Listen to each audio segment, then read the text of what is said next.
La Biblia dice que cuando Dios creó, hizo la creación, dice que empezó a crear las plantas, la tierra, etcétera, y creó los animales. Y luego dice que como corona y como sello de la creación, Él creó al ser humano. Pero dice la palabra de Dios que el ser humano se encontraba solo. Y dice que mientras el ser humano, escuche bien esto, el ser humano estaba nombrando a cada una de las especies, dice que empezó a nombrar a cada una de las especies y así fue el nombre de ellos. Pero dice que el ser humano se dio cuenta que todas las especies tenían una pareja. Había un macho y una hembra. Pero dice que él no encontró una especie para él, un compañero para él. Y dice la palabra de Dios que Dios miró que no era bueno que el hombre estuviera solo y dice que creó una ayuda idónea, ¿verdad? Creó a la mujer.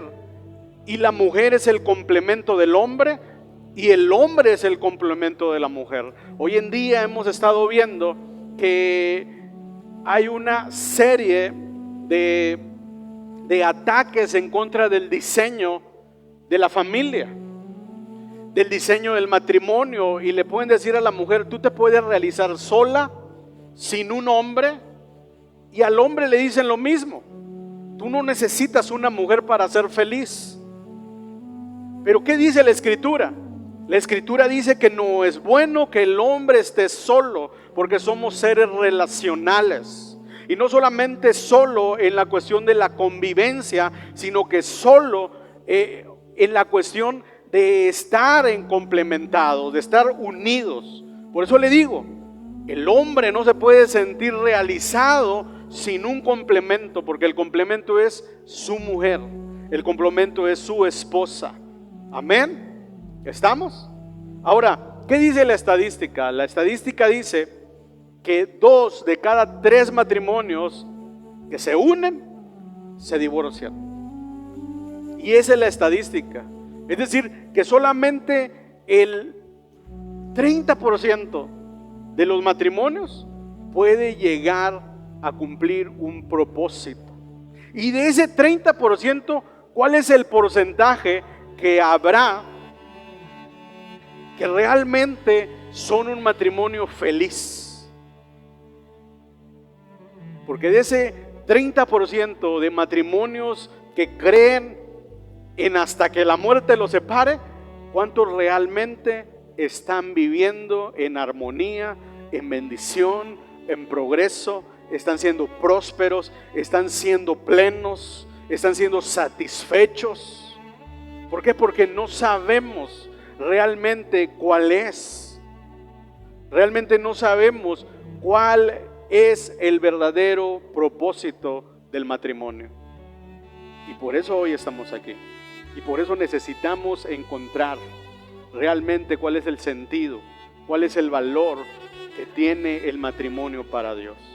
Es decir, que el matrimonio, muchas personas se casan y se casan por las motivaciones incorrectas. ¿Cuáles son algunas de las motivaciones incorrectas de que la gente se casa?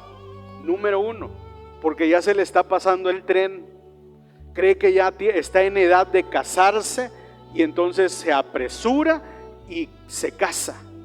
Número 2, por rebeldía, porque ya no quiere estar sujeto bajo las instrucciones, la cobertura del padre de familia o de la mamá. No le gustan las reglas de la casa y entonces toma la decisión de salirse de su casa y, en el mejor de los casos, casarse.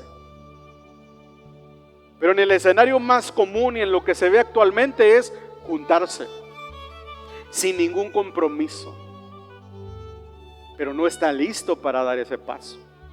Y entonces esa nueva pareja tiene realmente muy pocas probabilidades de tener éxito. No le estoy diciendo que no haya casos de éxito.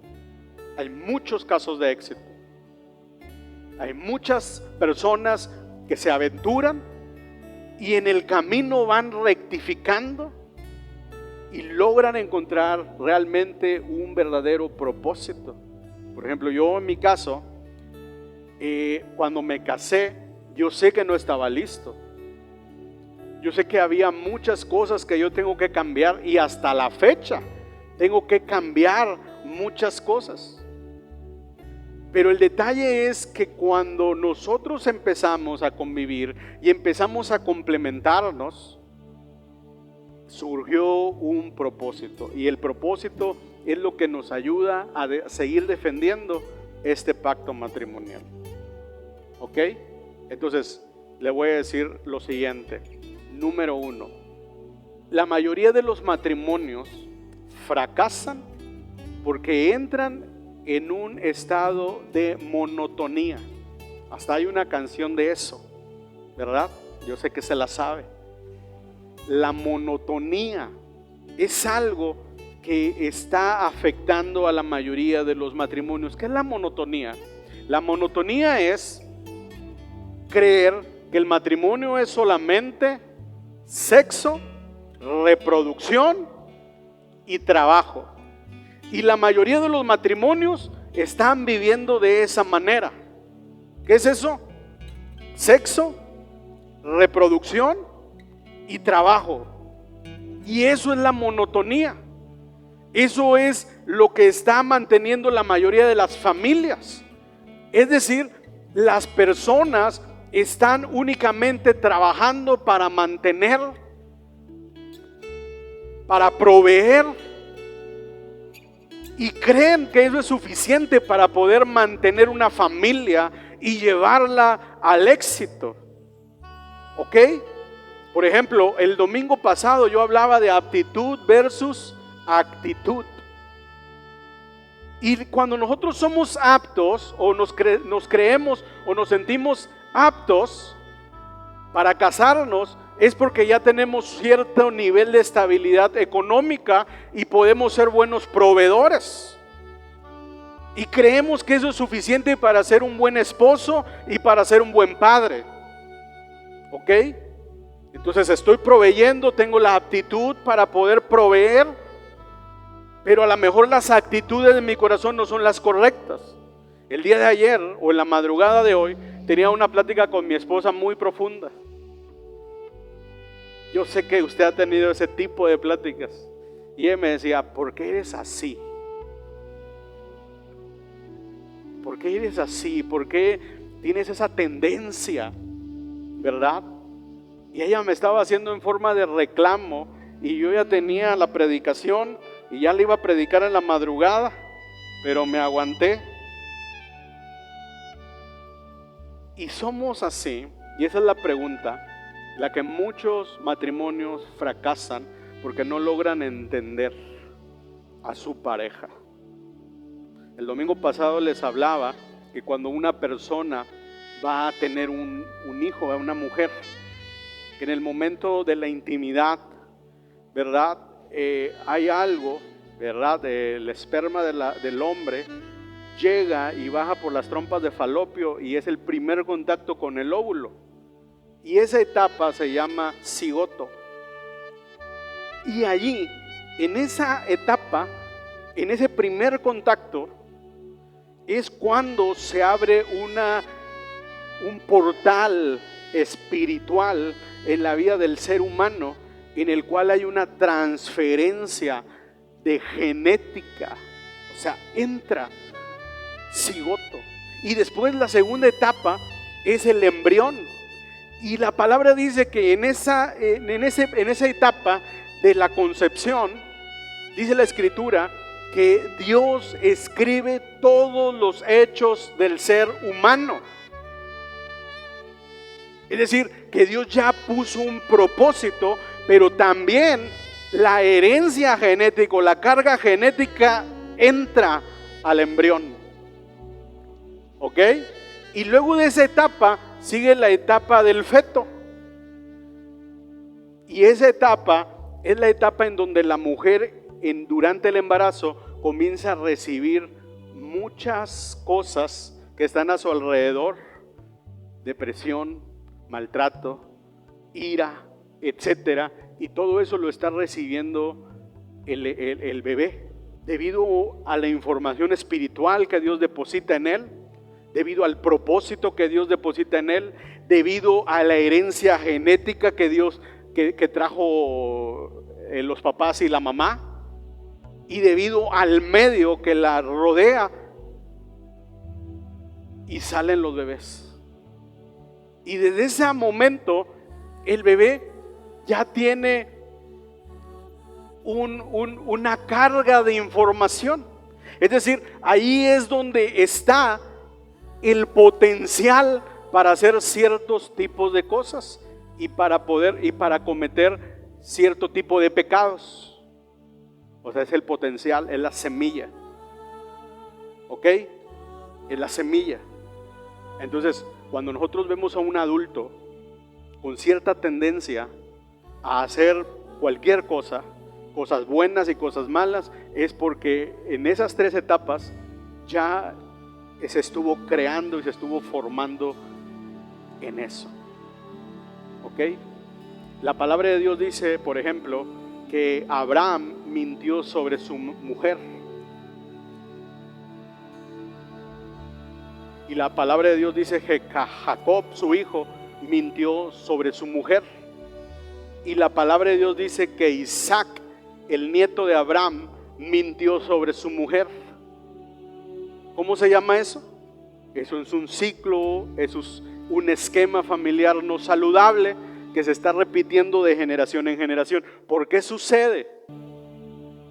¿Por qué sucede? Porque hay una carga, hay una información genética que está en la sangre, que está en la vida del individuo, que lo hace replicar. Es decir, que tú vas a, por mucho que estés tratando de cambiar, vas a repetir muchas cosas. Vas a repetir muchas cosas de las que hicieron tus padres, de las cuales tú no apruebas. Amén. Por eso así es la gente. ¿Ok? Entonces ya les dije yo, número 1, la semilla espiritual ahí está injertada, está escrita en el corazón del hombre. Es decir, que es su destino. ¿Ya? Ahí está. Carga espiritual, propósito de Dios, pero también ADN. Lo que ocurrió en sus ascendientes. Y hay una palabra que quiero usar y que quiero que la comprendan muy bien, porque de esto se trata. Es decir, que hay arquetipos que nosotros vamos a imitar y vamos a reproducir. Fíjese lo que es un arquetipo. Dice modelo original que sirve como pauta para imitarlo, reproducirlo o copiarlo. O prototipo ideal que sirve como ejemplo de perfección de algo. Ese es un arquetipo. Entonces, nuestros arquetipos en la línea ascendiente pueden ser pecados generacionales. Amén. Entonces, basta con mirar hacia arriba cuáles eran los desaciertos de nuestros abuelos, de nuestros padres, de nuestros tíos, toda la información que hay familiar hacia arriba, y entonces nosotros vamos a tener un panorama claro de por qué nosotros estamos repitiendo o estamos copiando ciertas actitudes en nuestra vida. Entonces, usted puede comenzar a comprender más a su esposo o a su esposa sin juzgarlo. La mayoría de los matrimonios fracasan porque nunca logran conocerse.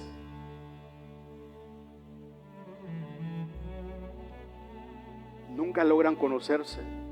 La meta principal del matrimonio es sobrevivir. Pero la palabra de Dios dice que el matrimonio sirve para cumplir un plan, para cumplir un propósito.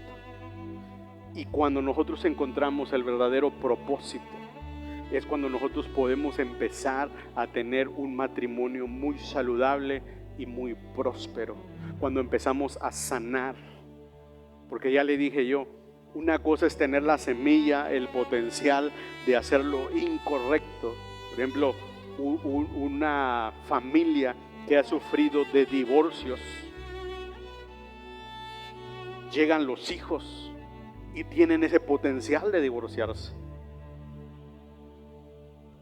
Una familia que ha sufrido de infidelidades, de adulterio, de fornicación, de suicidios, de depresiones, tiene el potencial. Así como cuando vamos al médico y lo primero que nos pregunta el médico, ¿qué es?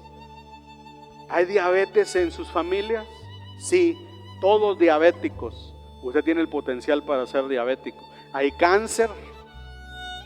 Sí, usted tiene el potencial para desarrollar cáncer. Ahora, ya le estoy diciendo yo, venimos con esa carga, venimos con esa información, venimos con el potencial para repetir los patrones ascendentes. Pero aquí es donde está el punto clave. Y el punto clave es que no se desarrollan esas semillas y esos potenciales mientras que no los sometamos al ambiente correcto. ¿Sí me estoy explicando? Por ejemplo, en mi caso hay alcoholismo. Tengo familia o tuve familia que fueron dados al alcoholismo, a ese vicio, a los vicios. ¿Ok? ¿Qué quiere decir eso? Quiere decir que yo tengo el potencial para caer en ese tipo de vicios. ¿Qué es lo que pasa? Lo que pasa es que si yo me someto a un ambiente en donde hay alcoholismo, ¿sí? Si yo me empiezo a juntar con personas que tienen esa tendencia a que cualquier convivio lo convierten en borrachera, yo tengo el potencial de desarrollarlo, porque ya está en mí, ya hay una información. Entonces, ¿qué es lo que necesito? Lo que necesito es comenzar a cambiar de ambiente. Si en mi caso hubiera una línea de fracaso en el matrimonio, de infidelidad, de adulterio, y yo estoy en el ambiente propicio para desarrollar esa tendencia, entonces voy a caer, porque ya está en mí. Pero mientras yo no esté en el ambiente correcto, yo no voy a desarrollar eso. Voy a empezar a desarrollar otras cosas, otras aptitudes. Por eso es importante el ambiente en donde nos estamos desenvolviendo. Usted quiere tener un matrimonio bendecido, fructífero, próspero, comience a juntarse con personas que tengan matrimonios de esa clase, que lo lleven a ir a más, porque el ambiente cuenta mucho. Porque así como tiene una tendencia y una semilla a hacer lo malo y a reproducir modelos y esquemas familiares insanos, también usted tiene el potencial, porque hay un destino escrito, porque hay algo muy importante, porque la palabra de Dios dice que en nuestro corazón está escrito con punta de diamante el propósito y el plan que Dios tiene para cada uno de nosotros. Pero si nosotros empezamos a someternos a ese ambiente, entonces voy a crecer hacia lo bueno. ¿Estamos? Desarrollando y desenvolviendo. La palabra de Dios dice que las malas compañías corrompen las buenas costumbres. ¿Con quién te estás juntando? ¿A quién estás escuchando? Porque ese es el ambiente en donde te estás desarrollando. La palabra de Dios dice: joven, no te unas en yugo desigual. La palabra de Dios dice que sigas la justicia, la fe, el amor y la paz con los que de corazón limpio invocan al Señor. ¿Por qué dirá eso? ¿Por qué dirá eso? Porque en el mundo Porque en el mundo vamos a encontrar muchas ocasiones de caer y muchas tentaciones. Pero no es porque las cosas provengan de un tentador. Escucha bien esto. Porque a veces la figura del diablo la usamos para justificar nuestros errores. Y creemos que el diablo es quien nos está poniendo la ocasión de caer. Pero la palabra de Dios dice en el libro de Santiago, dice que nadie es tentado por Dios y que nadie es tentado por algo que está fuera de él, sino dice que de su propia concupiscencia, de su propia imaginación, dice la Escritura, son seducidos y van a caer. ¿Qué significa eso? Significa que las cosas que te van a seducir y que te van a desenfocar y que te van a hacer caer están ya dentro de ti, porque tienen la semilla, porque hay un potencial. Y el mayor fracaso en el matrimonio es que la pareja nunca logra identificar esto. Amén. Nunca logra identificarlo. Están repitiendo patrones, están repitiendo conductas, está imitando. ¿Por qué? Porque hay una etapa desde que es embrión en el que se abre un portal espiritual. De ahí recibe el nene, el bebé, y recibimos todos una información genética. Entonces, ¿qué es lo que tenemos que hacer? Lo que tenemos que hacer es conocer a las personas. Evítese un problema. Llegamos al matrimonio y llegamos sin resolver muchos conflictos. Y luego, después de 15 años de casados, seguimos teniendo los mismos problemas. Después de 15 años de casado, llega un momento en que me dice: ya no te aguanto. Sigues haciendo lo mismo una y otra y otra y otra vez. Y después de 20 años de matrimonio, de repente alguien se levanta con la idea de decir: ¿sabes qué? Nos divorciamos. Porque tuvieron 20 años cayendo o viviendo en una monotonía, pero nunca encontraron un verdadero propósito. Entonces nunca logramos conocernos como pareja. ¿Por qué? Porque vivimos creyendo que el matrimonio es eso, es sexo, reproducirnos y trabajar. Y lo más que llegamos a preguntarle al hombre o a la mujer: ¿a qué te dedicas o qué piensas hacer de tu vida? No voy a ser doctor. Ok, buen partido. Ya tengo patrocinador para toda la vida. ¿Sí? No es eso. No, eso no es el diseño del matrimonio. Dice, la mayoría de los matrimonios fracasan porque se casaron por el motivo incorrecto. ¿Cuáles son? Rebeldía. ¿Cuáles son? Urgencia. Y dice la palabra de Dios: si te estás quemando, cásate para que no sigas pecando. Hablando de la fornicación. Pero dice la palabra de Dios: huye de las pasiones juveniles. ¿Qué es una pasión juvenil? La fornicación es una pasión juvenil. Sexo sin compromiso, sexo libre, sexo antes del matrimonio. ¿Ok?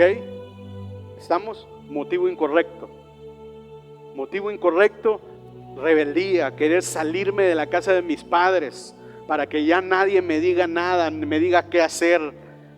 Creo que yo estoy en la madurez para poder hacerlo y para poder sacar adelante un matrimonio. Escuche bien, en los primeros 2 años. ¿Por qué en los primeros 2 años? Porque en los primeros 2 años la pareja, el hombre y la mujer, buscan la felicidad. O sea, se casan con una ilusión, y esa ilusión los lleva a buscar estabilidad, porque todavía hay enamoramiento y están buscando la felicidad. Los primeros 2 años. Pero después de esos 2 años, ¿sabe qué pasa? Se acaba la etapa de enamoramiento, se acaba la etapa de la luna de miel y viene la realidad. Y allí se dice, estadísticamente y sociológicamente, se dice que en ese punto es cuando hay el primer divorcio, la primera separación. ¿Sabe por qué? Porque el hombre quiere volver a hacer lo mismo y quiere volver a entrar en el mismo estado antes de casarse. Y se empieza a comportar como un joven. Y eso va empeorando con los años. Empieza a buscar cierta independencia, empieza a buscar hacer cosas solo y empieza a frustrarse porque ahora tiene unos hijos que mantener y tiene una mujer que le está llamando y le está pidiendo cuentas y le está exigiendo. Y la mujer empieza también a buscar su propio camino, y es el primer divorcio emocional, la primera separación. Después de los primeros 2 años, el hombre tiende a buscar su libertad, y ahí se separan. Y entonces lo único que tienen son hijos en común. En algunos casos es sexo, porque en otros casos, después de los primeros 2 años, ya ni eso. Y es compromisos. ¿Sabe por qué ahora, hoy en día, la presión social te está diciendo, viene separados, cada quien lo suyo? ¿Por qué? Porque quieren facilitar las cosas. Si no funciona, bye. Cada quien por su lado, agarra su camino. Es presión social. Pero cuando hay un compromiso y cuando realmente hay un entendimiento del paso que vas a hacer, mira, yo te aseguro que eso no es una opción. Y piensas y dices, es que por si llega a pasar, me voy a preparar. No, si tú crees que va a pasar, es porque ya lo estás considerando una opción. No, eso no es así. Matrimonio es para toda la vida. Lo que tú compraste te lo vas a llevar. ¿Cuáles son unos consejos para mejorar tu matrimonio? Número 1, Tito 2:4. Me gustaría que abra su Biblia en Tito capítulo 2 versículo 4. Amén. Eso está poderoso. Hoy casi siempre hablo en contra de los hombres. Hoy voy a hablar algo muy importante. Amén. Y va dirigido este tema específicamente para las mujeres. Amén. ¿Qué dice Tito 2:4? ¿Ya lo tiene? Eso es lo que dice la palabra de Dios en un consejo para las mujeres. ¿Por qué? Porque casi por lo regular siempre agarramos el versículo de Pedro que dice: maridos, traten a su mujer sabiamente como a vaso más frágil, y empezamos la tiradera en contra de los hombres. Y le empieza a decir: hey, no seas tonto, sé sabio, tienes que cuidarme como un vaso frágil. Pero la palabra de Dios dice ciertas características de la mujer. Tito capítulo 2 versículo 4 dicen que la mujer tiene que enseñar. Una mujer que es casada tiene que enseñar a sus hijas y a las más jóvenes cómo se trata a un desgraciado. Sí, le tiene que modelar con el ejemplo. Como, no hombre, a la primera mándalo por allá, tú no le hagas caso.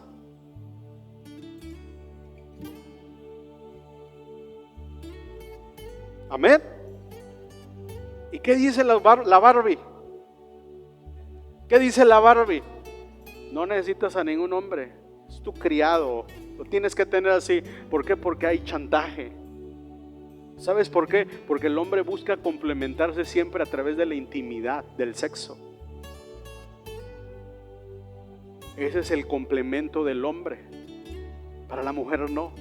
Y entonces la mujer empieza a chantajear con eso. Amén.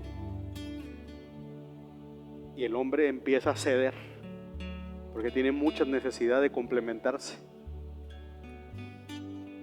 ¿Estamos? Pero dice la palabra de Dios que enseñen a las mujeres jóvenes a amar a sus maridos. ¿Cómo se debe de amar un hombre? Eso es lo que tiene que empezar a enseñar. Y la iglesia tiene que enseñar a las mujeres y tiene que comenzar a proveerles ese nivel de enseñanza, porque afuera se les está enseñando mal. Y ahí dice la palabra de Dios que enseñen a las mujeres jóvenes a amar a sus maridos y a sus hijos. Y el siguiente que dice, a ser prudentes, a ser castas, cuidadosas de su casa, buenas y lo más importante, sujetas a sus maridos. Los hombres ahí dicen, yes, pastor, qué bueno que viene a esta clase, ya me está gustando. Siempre hablamos a favor de las mujeres, pero aquí no somos feministas. Un equilibrio. Dice, sujetas a sus maridos. ¿En qué tengo que estar sujeta a mi marido? En todo. Sujetas a sus maridos. ¿Cómo es una mujer que está sujeta a su marido? ¿Es una mujer que no tiene voz ni voto? No. Siempre y cuando no te lleve a denigrarte, tú tienes que estar sujeta.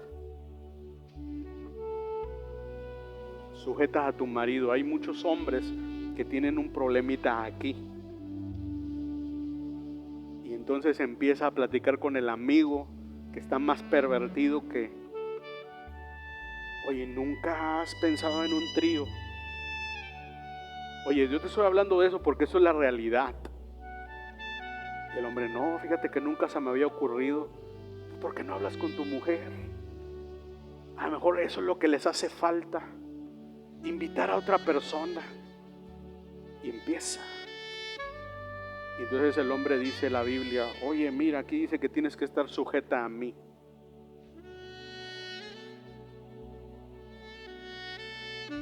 Eso no.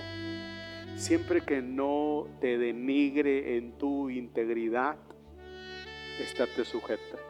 Siempre que no te lleve a ir en contra de tus valores y de tu dignidad como tu mujer, está sujeta. Una cosa es que la mujer por amor responda y se haga cargo de las quehaceres y de las cosas del hogar, porque ahí dice que sea cuidadosa de su casa.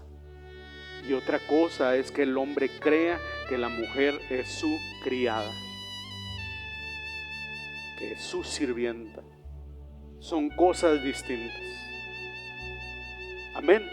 Pero cuando el hombre tiene sabiduría, cuando el hombre sabe dirigir una casa, cuando el hombre sabe, tiene un propósito claro y definido, la mujer va a aceptar estar sujeta bajo él, bajo el cuidado. Porque la palabra sujeción no significa que esté en un grado menor. La palabra sujeción es que ella tiene tanta confianza en su esposo que está dispuesto a estar bajo su cobertura y su dirección, porque el hombre es cabeza. Pero hay muchos hombres que les falta cabeza, que no tienen dirección, y por eso tienen esposas que siempre están en conflicto con ellos. Por eso tienen esposas que no se han logrado desarrollar y no se sienten plenas, porque el hombre no tiene dirección, y por eso tienen hijos rebeldes, porque el hombre no tiene la dirección correcta. Ok, entonces dice la palabra de Dios que haya, ¿qué? Una sujeción. Dice la palabra de Dios que las mujeres tienen que ser maestras del bien. ¿Cuál es el propósito? ¿Cuál es el rol de una mujer en el matrimonio? La mujer tiene que ser una maestra. Allí dice la palabra de Dios, si no, léanlo, Tito capítulo 2 versículo 3, dice que la mujer tiene que ser una maestra del bien,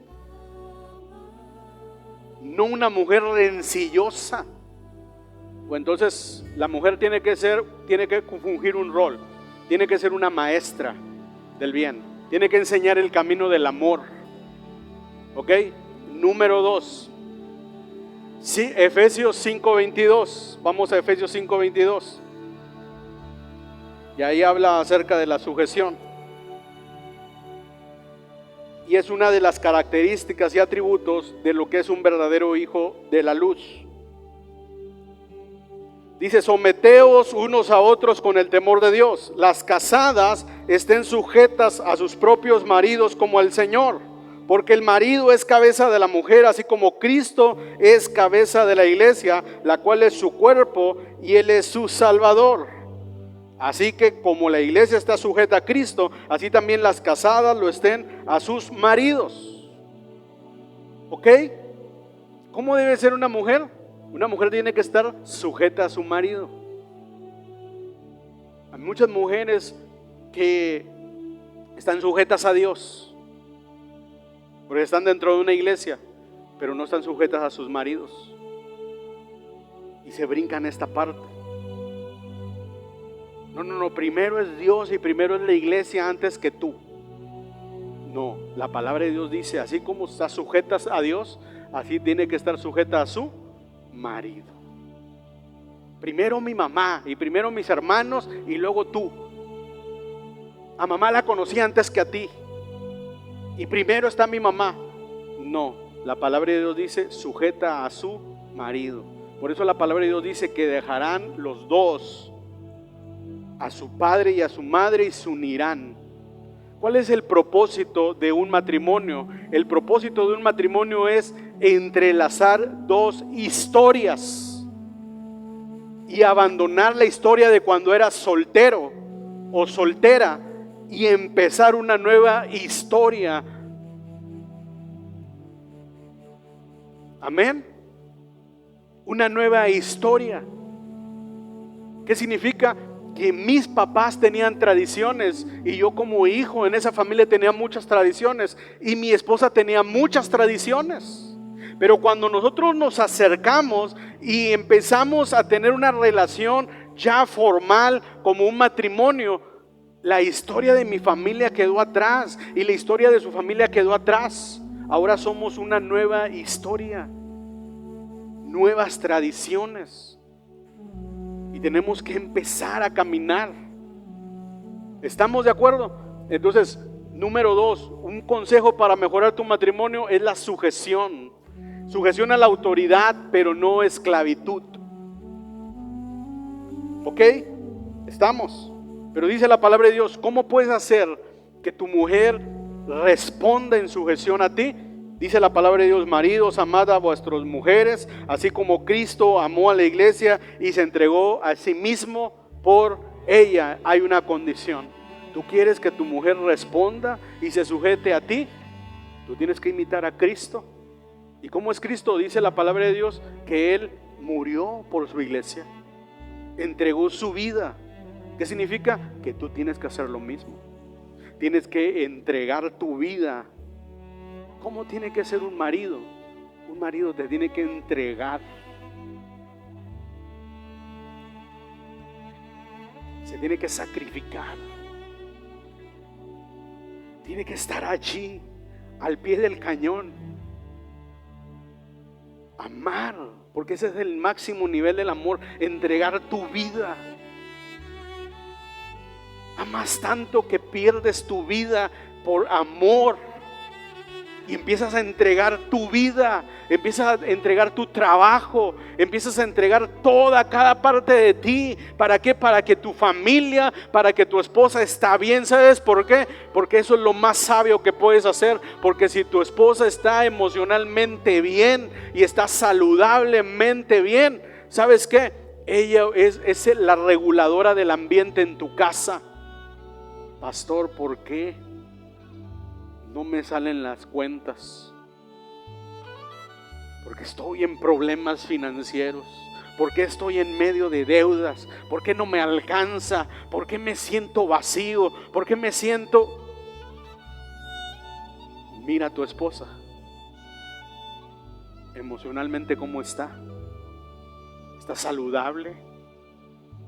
¿Está en paz? ¿Está tranquila? ¿Tiene confianza? ¿La estás nutriendo?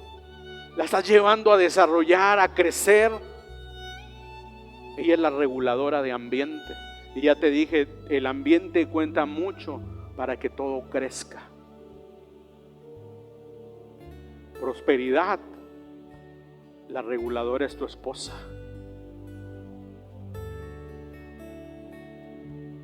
Pero si la mujer no está emocionalmente bien, va a haber carencia en esa casa, Va a haber rebeldía en esa casa.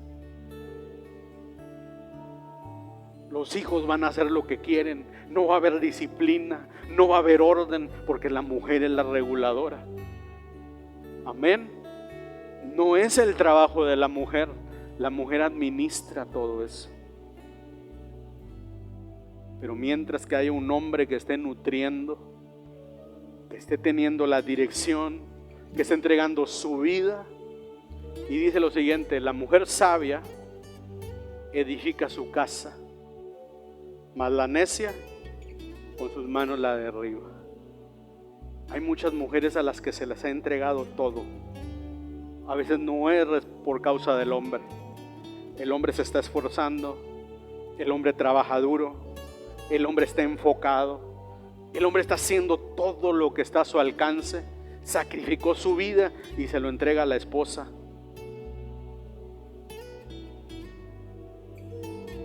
Y dice la Escritura: la mujer sabia edifica su casa, pero la necia no necesita una mujer extraña para alejar a su hombre.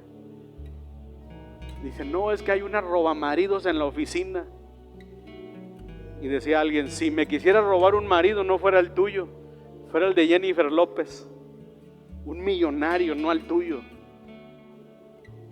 Pero dice la Escritura que ella es sabia y está edificando su casa. Pero la necia, con sus propias manos, con sus acciones, con sus actitudes, lo va alejando, lo va empujando, lo va hundiendo en deudas. La mujer tiene un rol muy importante. No es lavar platos, ni es tender ropa, ni lavar. Ese no es el rol de la mujer. El rol de la mujer es administrar, es enseñar, es ser una maestra del bien. Ese es el rol de la mujer en el matrimonio. El rol de la mujer es estar sujeta en autoridad. El rol de la mujer es edificar su casa, es cercar. ¿Cómo cercas a tu marido? Con oración, con afabilidad. El amor es tan fuerte como el agua. ¿Usted ha escuchado esa reflexión que una gota de agua parte la roca más fuerte? Bueno, tu marido igual puede ser un gruñón de primera, mal encarado, mal educado. Puede ser lo peor, porque tiene un arquetipo así. Ese es el diseño de todos los hombres en su casa. Pero déjame decirte que el amor puede transformar. Y una dosificación de amor lo puede cambiar. Un día, ese marido gruñón y gritón, un día va a abrir los ojos.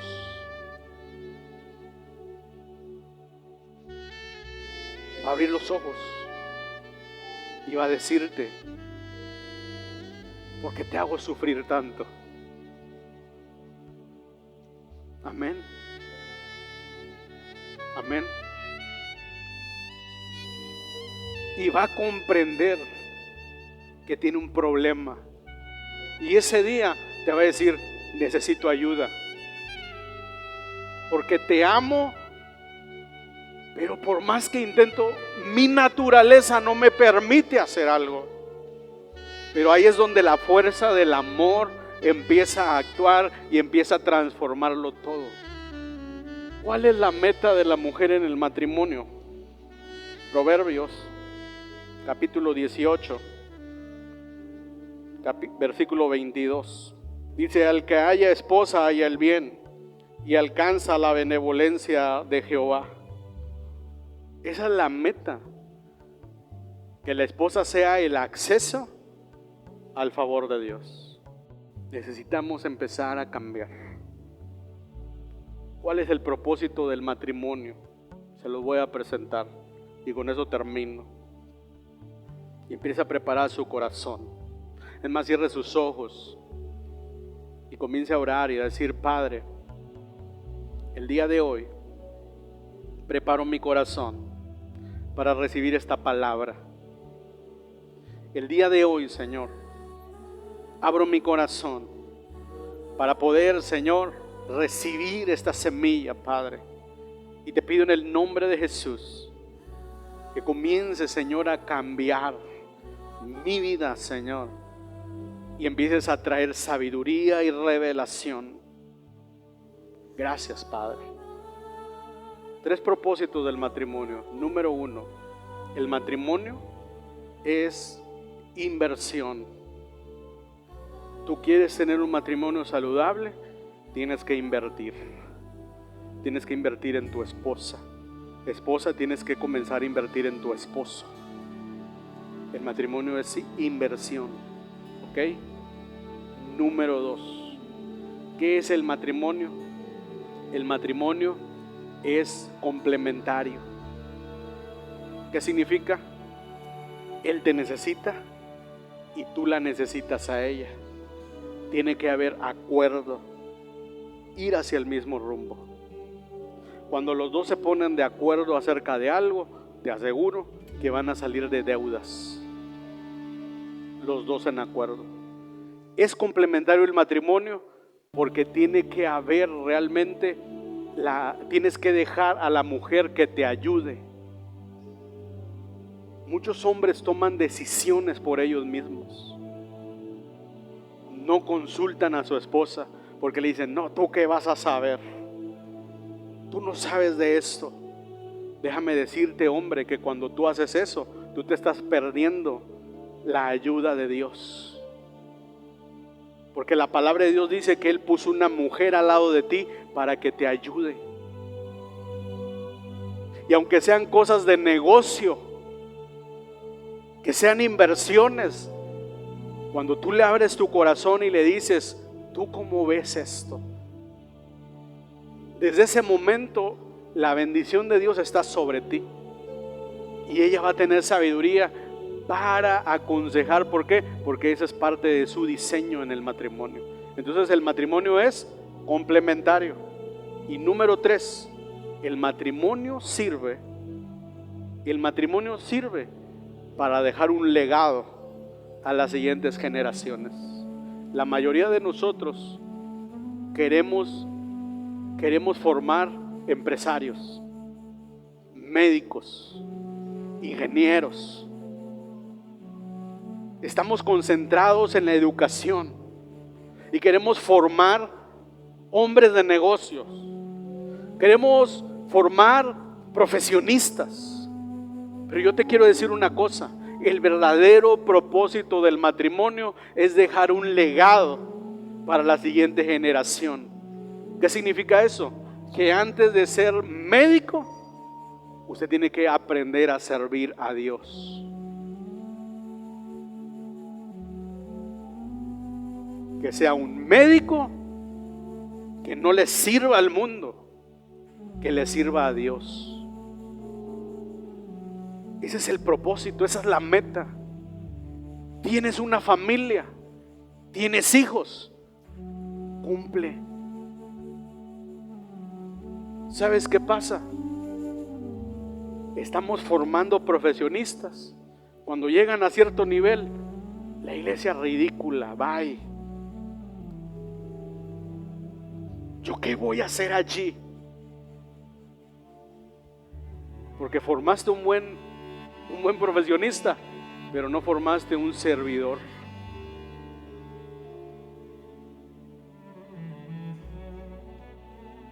Pero no formaste una actitud. Y por eso la palabra de Dios dice: acuérdate, joven, en tu juventud. Acuérdate de quién, de quién te creó, de quién te dio la habilidad, de quién te dio la oportunidad para desarrollar, para entender, para terminar. Dice: porque van a venir días malos. porque esa es una ley. Van a venir días malos. Dice, por lo tanto, acuérdate en los días de tu juventud. ¿Sabe qué bonita se ve la iglesia con jóvenes cantando? Jóvenes dando la bienvenida, jóvenes enseñando,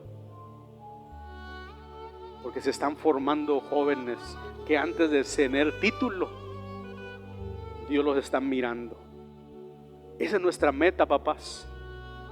Nuestra meta es formar siervos de Cristo, dejar un legado para la siguiente generación, asegurar y preservar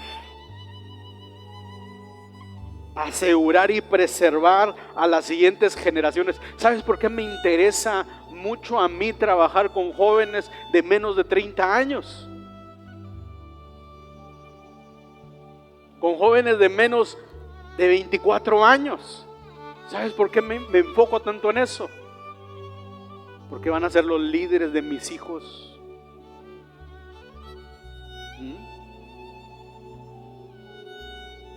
Amén. Leo comentarios y dice, mientras Antonella y Leo Messi sigan casados, voy a seguir creyendo en el amor. Porque están viendo una referencia del mundo. Porque si yo no me aseguro que haya jóvenes que defiendan el matrimonio, que crean en él, que se esfuercen, que tengan un diseño, que tengan bases y tengan una meta, mis hijos van a seguir usando de referencia a alguien que no tiene los valores. Nuestro trabajo, ¿cuál es, papás? Dejar un legado. Ya estás casado, tienes hijos, a lo mejor no estás con tu pareja, hubo diferencias, hubo circunstancias que los alejaron. No te sientas mal, pero ahora tienes un propósito. Te dejó hijos, fórmalos, prepáralos, acércalos, invierte. ¿Cuál es el propósito del matrimonio? Dejar un legado para la siguiente generación. Que esta congregación se llene de jóvenes. Empuja a tus jóvenes. Empieza con los de tu casa. Púchalos, coachéalos, invierte. ¿Sabes por qué? ¿Sabes por qué? Porque si nosotros no ponemos unas luces como esas que opera un muchachito y tiene la habilidad de hacerlo, al rato va a estar en un antro como DJ. Amén. Las luces no son para Dios, ni son para ti. Son para descubrir. Amén. Talentos. Amén. ¿Por qué no cierras tus ojos? Y ahora que recibiste este consejo, empieza a dar gracias a Dios. Empieza a decirle: Padre, gracias, porque había un velo, Señor, que yo pensaba que se trataba de mí, de llegar al cielo, porque yo creía que era portarme bien, Señor, y un día, Señor, estar delante de tu presencia. Pero hoy me doy cuenta que hay un propósito mayor, Señor, en mi vida, que mi vida ahora tiene sentido, Señor, que tú me has traído, Señor, a este tiempo, a este mundo, Señor, para encontrar, Señor, para encontrar un sentido de la vida, Señor, mayor. Y ahora entiendo, Señor, que el sentido de la vida es dejar un legado para las siguientes generaciones, hacer el bien, Padre. Empezar, Señor, a crear un cerco, mi Dios, alrededor del matrimonio y la familia. Te doy gracias, Padre, porque yo sé que tú has sido tan bueno, Señor, tan misericordioso, Padre. Y comienza a entrar en adoración a Dios.